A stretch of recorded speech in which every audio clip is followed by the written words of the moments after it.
famous is the Anadama Bread Bakery. The most famous, and that's how we're leading in. We're filming right now with Melissa Smith Abbott of one of Gloucester's most storied and prodigious families, and we're here to talk about your book. Your book. When did the book come out? My book came out about 2 weeks ago, at the end of July. Yeah. Yeah, and I published it myself through Lightning Press, but it is available on Amazon.com as well as local places like the bookstore and Dogtown Books. Dogtown Books has it, Harbor Loop, Toad Hall, and the Cape Ann Museum. That's all the big ones right there. Yeah, there you go. All right, that's where you want to go. Hopefully everybody buys it locally. So we'll get right into it. What was your inspiration for writing this book? Is it strictly a cookbook, or there's way more than just that? There's stories. There's a lot of pictures, old pictures and stuff. Right. Well, I had a collection of old menus, pictures, stories from all the businesses that my family had run since 1929 on Cape Ann.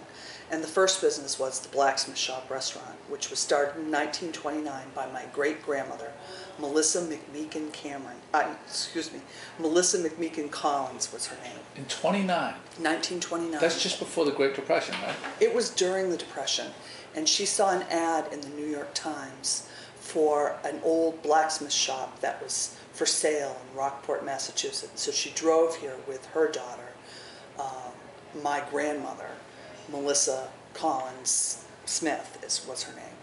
And they came in a Model T, and they were taken to see the blacksmith shop. And she had great vision because in that era, she had been to a restaurant in London that was an old blacksmith shop, and it was sort of considered bohemian chic, believe it or not. It's, early wagon wheel. And they could grill steaks and chops and seafood right on the forge. Now, in those days, people didn't have barbecues in their backyard, but they loved the taste of barbecued food. Wow. So this was kind of a barbecue restaurant, Flatiron style. Right, There exactly. you go, yeah. Right, so they bought the restaurant, but business was very poor because unbeknownst to them, the blacksmith shop had killed himself in the building because everyone had bought automobiles. And the townspeople all felt like incredibly guilty. So the first few weeks no one came, and they couldn't figure it out because they had bought the building without knowing this. But then a local theater group started coming, and people saw these, young, attractive people from the theater group going in and out, and then Hipsters back then. Yeah, hipsters back then. They started coming to the restaurant, and the food was so delicious that they kept on coming. So in the 1930s, that particular building was on High Street in Rockport, and they moved it down to the harbor at its present location. The actual building was moved? No, they moved the business to a new building, which was, they bumped out over the harbor a couple of different times. So it's it's still there. Yeah. But in their heyday, it was one of the most popular restaurants on Cape Ann, and any given night there would be lines out the door and people milling around and cars, and it was completely different than how it is now. Was there drinking back then? No. When did the whole Prohibition kind of thing come into? There was in Rockport. Well, yeah, that was in the 1800s. I mean, the whole the woman, what's the name?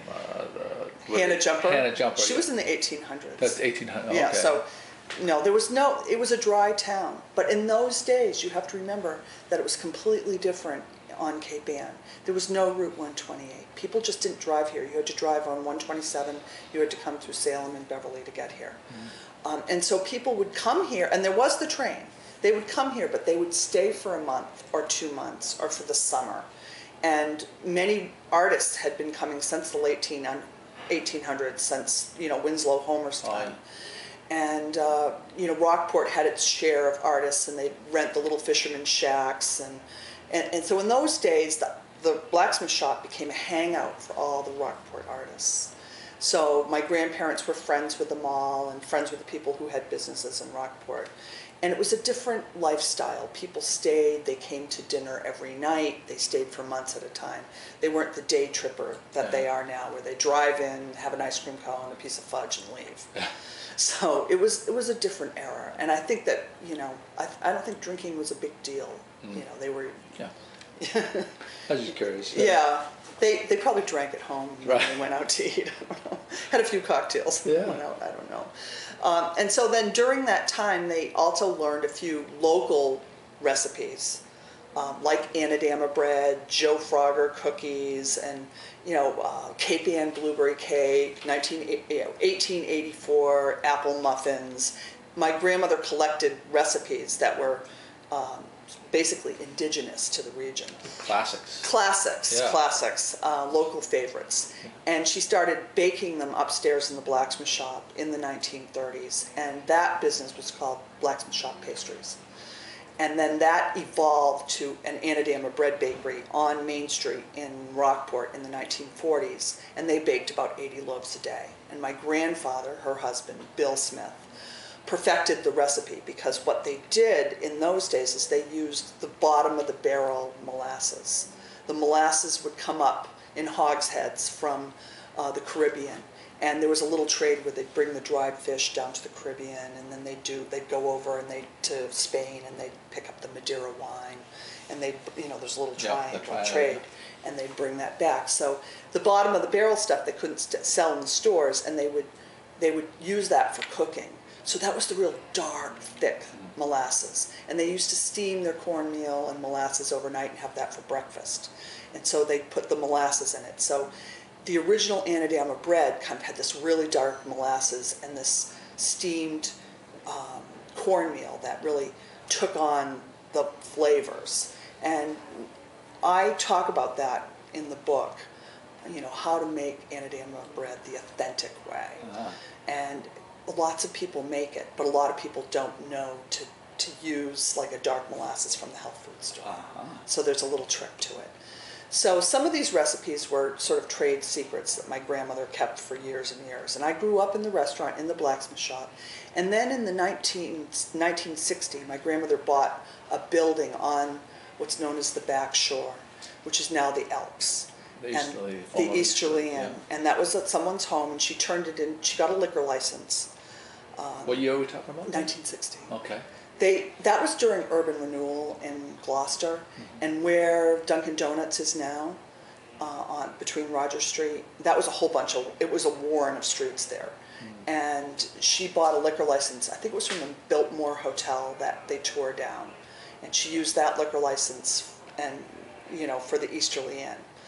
And so I have recipes from the blacksmith shop, from the Easterly Inn, from the Anadama Bread Bakery. But she also ran two very charming inns. One was the first transatlantic office building for the first transatlantic cable in Rockport, and that building is called the Cable House. So it was a historic home, and she ran that business from 1946 till 2000.